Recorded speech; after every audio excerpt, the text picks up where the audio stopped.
My name is Scott Henderson. Our topic is the Apollo missions and did we go to the moon? The men chosen for the Apollo astronauts were given extensive training through a variety of locations throughout the United States, including Hawaii, California, Texas, Florida, the Antarctic, Arizona being the most viable for its cooler climate and its large spans at Cinder Lake. And in Cinder Lake, they prepared the most extensive and comprehensive moonscape. They even blasted craters to match the lunar surface so they could perform complete and full simulations when they were practicing. All of the equipment they were using during these simulations were simply mock-ups. The LEM, the experimental equipment, and of course the suits that we're wearing, given that they're 180 pounds, would have to be modified down to practice on Earth. The PLSs were simply mock-ups. They did not need any of the equipment inside, and to lighten the weight, they would need nothing more than the communication and a small battery to power it. The suits themselves would have to be lightened up. They would not need to be sealed, and because they were using them over and over again in practice, they would be made easier to put on and off, and they would not need all of the extra equipment and cooling packs and everything else inside. Perhaps just a fan inside the PLS to blow in to cool them down. They would not need to actually lock the gloves on or the helmet securely when they were in practice. They were simply getting used to the bulk of the equipment while they were unpacking, setting up and loading the experimental equipment, and doing the other geological surveys that they were performing, and preparing themselves to use the cameras, because it'd be a lot more difficult to use without having a viewfinder, and the settings would have to be learned because they wouldn't be able to see those either when they're mounted on their chest. Cue cards were made and worn on their wrists so that each of the performed tasks that they were doing, they had a reference to see what kind of rocks that they were looking at the different stations that were set up for them. They had a timeline on which they had to do it, because if you were on the moon, you'd have a limited amount of air supply and you had to perform these tasks within a certain time frame. So they practiced this over and over again on the site, and Farouk Al-Bez was their time management specialist to help them along the way. He also was knowledgeable in geology and the rock formations that they would encounter, and those stations were set up by him, and timing was performed on how long it would take to travel between each station, the amount of film that they'd be using, the amount of pictures they'd be taking, and the camera settings were on the cue cards for them so that they could take a fairly good picture. In the following photographs, we're going to be looking at images that were claimed to be taken on the moon. I believe these were taken during their practice sessions at Cinder Lake. The two locations that were marked out for the practice sessions are directly adjacent to a landfill site, which is not a garbage site for household garbage, but actually a metal scrapyard that was used by both the military and NASA and the Air Force. This site is still in use today and can be seen by any aerial photographs or on Google if you wish to look it up. The first image you're looking at here is Apollo 11 and Buzz Aldrin in the door of the mock-up LEM. You might recall that as he was exiting, he commented on the fact that the door did not have a handle to get back in. If you note the position he's sitting in, and you can see where the PLS is going straight up inside the model, there is apparently a control panel in there for them to land, and if it was actually inside there, if that panel was actually there, he would not be able to sit in that particular position. He would have to be leaning much farther forward. This next image is of the inside of a LEM, showing the control panels and the joystick controls, and the door is directly underneath there. There's absolutely no way he could be in that position if that equipment was in place. The experimental equipment was exactly the same, just mock-ups. As you can see in this image, it has been well used in multiple practice sessions and simply left outside where it has gotten rained on, has mold and dirt, and eventually over time, with use for several years, it becomes sun-bleached, cracked, and curled. As I said, all of the equipment were simply mock-ups. There's absolutely nothing inside the central processing station, and if you take a closer look, it has been very well used. It's been laying on the ground. The upper frame rails are covered in mud and rusted. The mock-ups for the experimental equipment were very quickly thrown together with whatever parts or pieces they had lying around. For example, the ribbon cable spool that you see here is nothing more than a car oil filter, and it also has a little bit of rust on it as well. Here's another example of the same thing being done. Anything they had on hand, quickly thrown together to make the appearance of part of the experimental equipment. This is simply a bilge pump from a boat, and you can see this is a slightly newer model in this next image. However, it's made by the same company. The training programs, of course, that were involved there used large gantry cranes, 300 by 600 feet long by 200 feet high, so that they could practice in simulation the landing of the LEM itself. It was also filmed so that the film could be used in indoor simulations and projected to the astronauts as they were using the simulation and landing.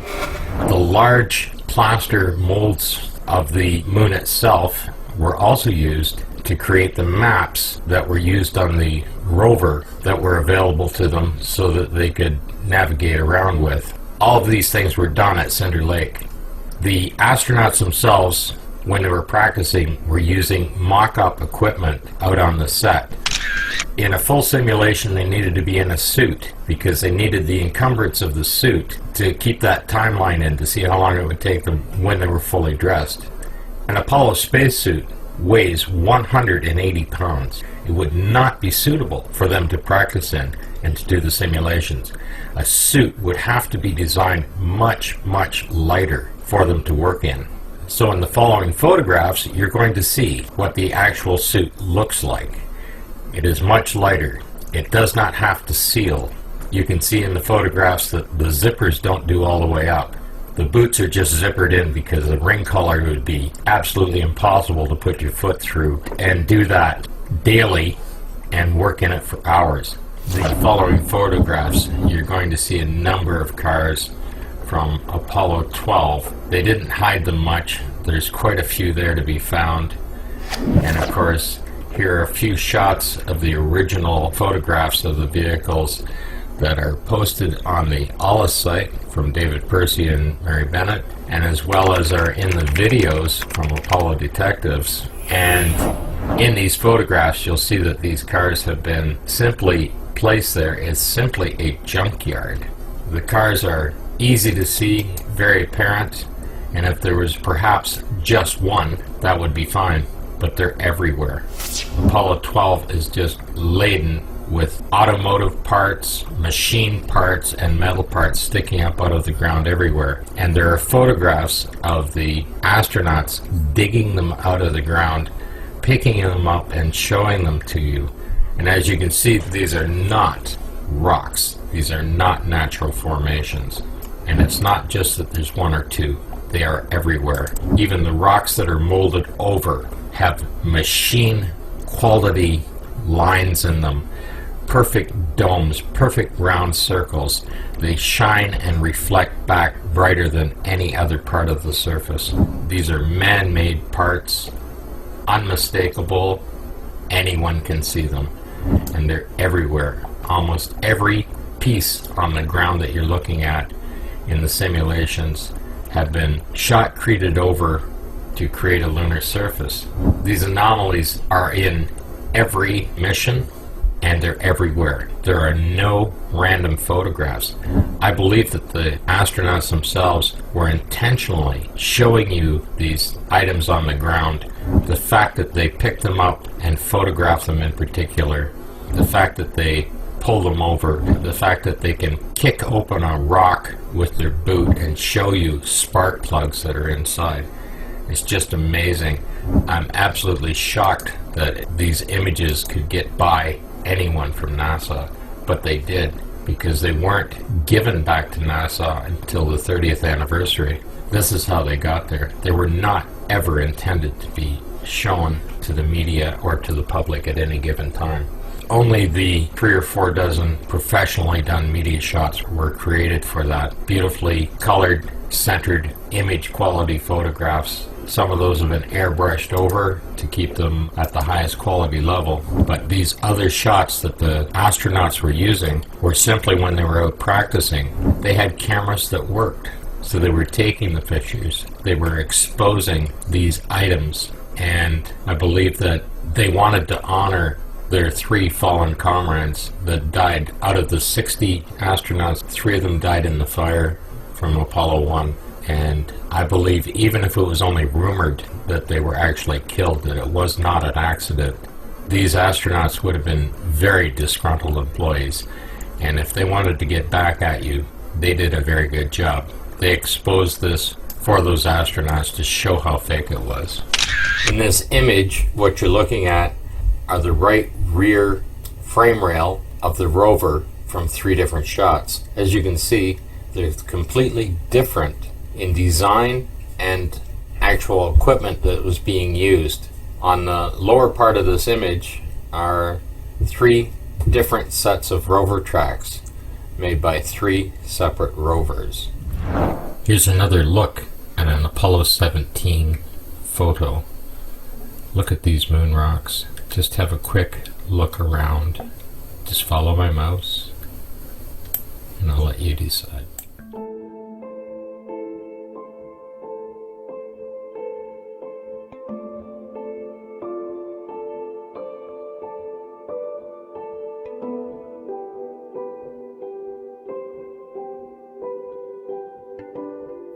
Just typical rocks you'll find on the lunar surface of the Apollo missions.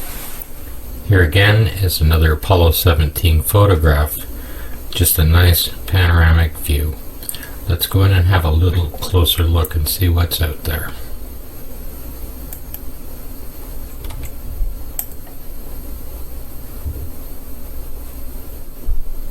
There's always a golf ball, or maybe more than one.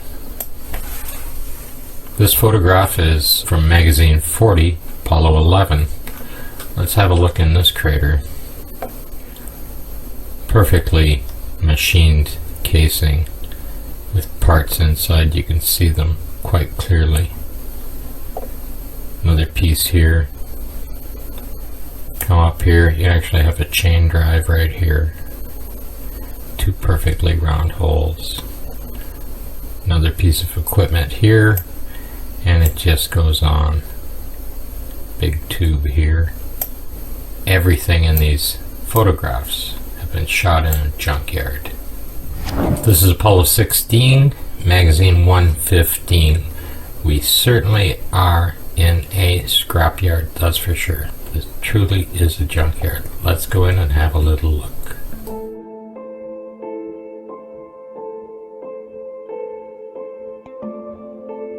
These are big pieces of equipment.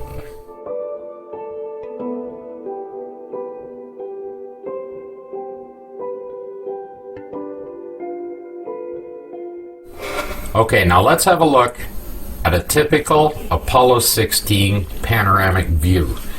Nothing really to see here. Looks like a lovely moonscape to anyone who's just looking at this photograph. But if you come in a little closer and a little closer, you're going to start to see things that should not be in this photograph. So here we go. We're going to zoom in a little closer. The shadows, of course, are trying to block most of the things that are in this photograph, and we're going to come in a little closer, and you can see This mechanical piece here, geared, and as I zoom back out a little bit, it'll get a little clearer for you. You can see a mechanical piece sitting here, and when you come over here a little bit, there's a bunch of pipes sticking out. This looks like it's got a cap end on it, a chrome cap end.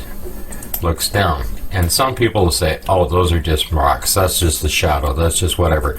Take a look back here again as I zoom out, and you'll see the unusual pieces over here laying in the crater.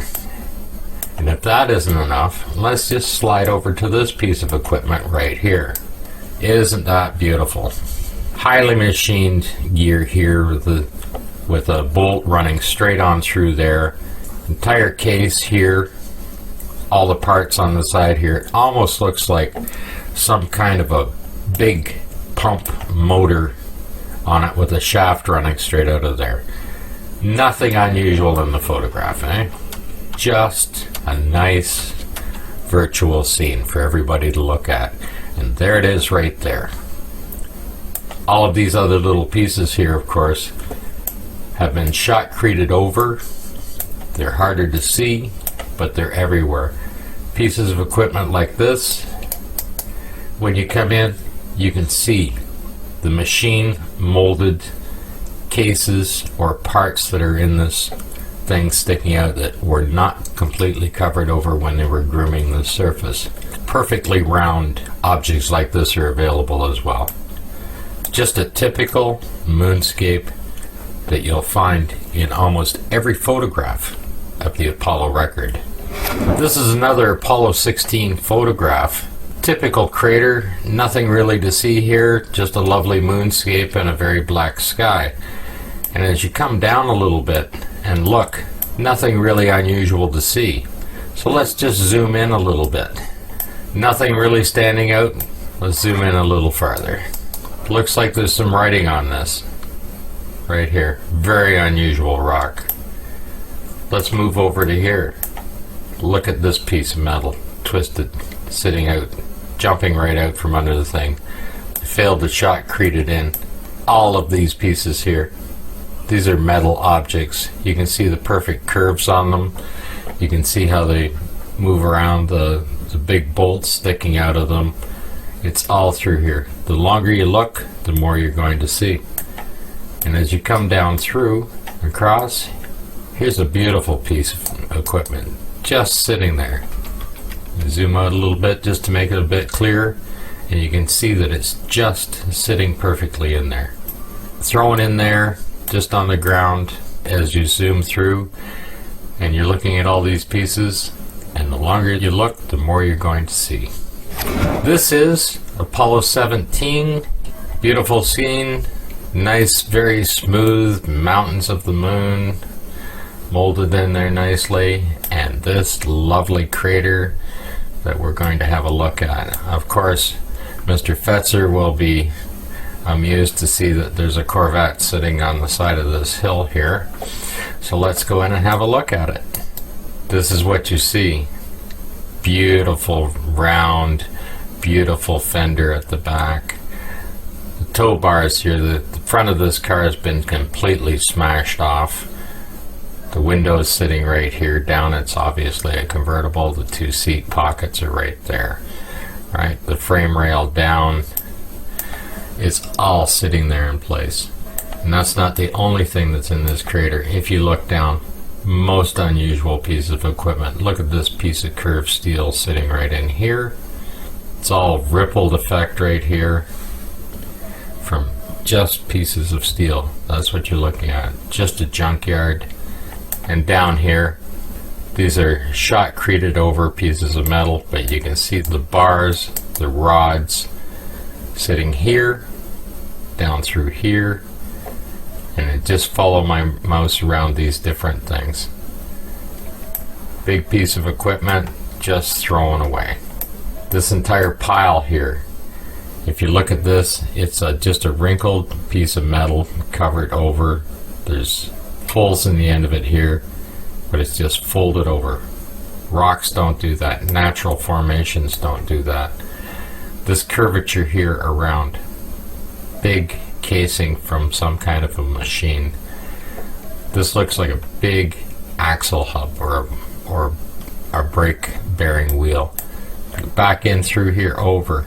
Pieces that curve around. Perfect 90-degree angles. It's just one big junk pile. You come into here, look at this piece. Completely uncovered. This piece here, follow it around. Just a folded up piece of steel. And here's something that's really amazing. Perfectly curved shadow, and it's actually a chair. There's the shadow of the chair laying on the ground with the perfect ribs in it. We'll pull that back a bit so you can see it. Perhaps if you're a little in shock, you might want to sit down on it. And it doesn't matter where you go in this crater, it just doesn't stop. Look at that. Tool belt, just laying there. There's the leather strap holes to put your tools in. Just discarded, thrown away, laying on the ground. Oh look, I have no idea what it is. Maybe one of the tools that were in the thing. And as you come up through, very unusual pieces of equipment just laying here. It's all over the place. This is the left side of the same crater, and we'll have a closer look at it as well. Initially, it just appears like a scene on the moon, but if you zoom in and look, and zoom up, and there's that tool belt to give you a reference of where we are on this crater. And as you look through and you see these unusual pieces here sticking up and over here, and you see these pieces of steel, the bolt holes in them, highly machined cases, perfectly round holes.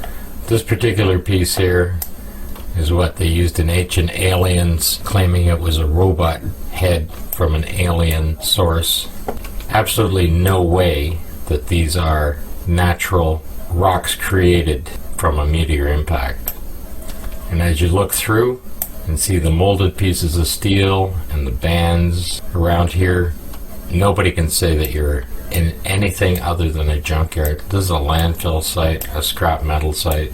And as you scroll up the hillside, you'll see even more things. Thrown away skids or pallets just laying on the ground. You can see the wooden slats coming through here. This is a Mercury outboard motor just laying here on the ground, thrown away. Early 1960s. Let's have a closer look at this particular piece here. Look at this perfectly folded around piece of steel. Pieces of steel here. Pieces of steel here with parts sticking out. Unbelievable. But this is what's in the photographs. This image is from Apollo 17. Just another boring photograph of the many thousands of photographs. So let's just have a little closer look, shall we? Look at all of this just sitting here. Some kind of a tank with a strap and wheels on it. In this piece right here. Just another photograph. If you really are interested in going to the moon, don't forget to bring your golf clubs. You'll need to rent a rover, but as you can see in these photographs here, they weren't just out on any mission at all. They were playing a round of golf. Every shot you see with them at the rover or near the rover, there's a golf ball. And this is in pretty much all of the missions you will find these golf balls, and that's from Apollo 11 on. Let's have a closer look at this photograph. There's a ball sitting right in there, but that looks like a baseball. They might have been driving a few. I know on Apollo 12 they were playing baseball when they were taking a break between shooting these. And we're going to zoom in a little bit and then start to count the balls. They're all over this set. And here you see them up over here. 1, 2, 3. Sitting up there. There's a ball sitting there. So folks, if you really are interested in the moon, be active in sports, and thank you very much for allowing me to do this presentation. Mission Army dancing. Okay, I'm going to get the pro. 99, proceeded, 3, 2, 1, ignition. Right away, Houston.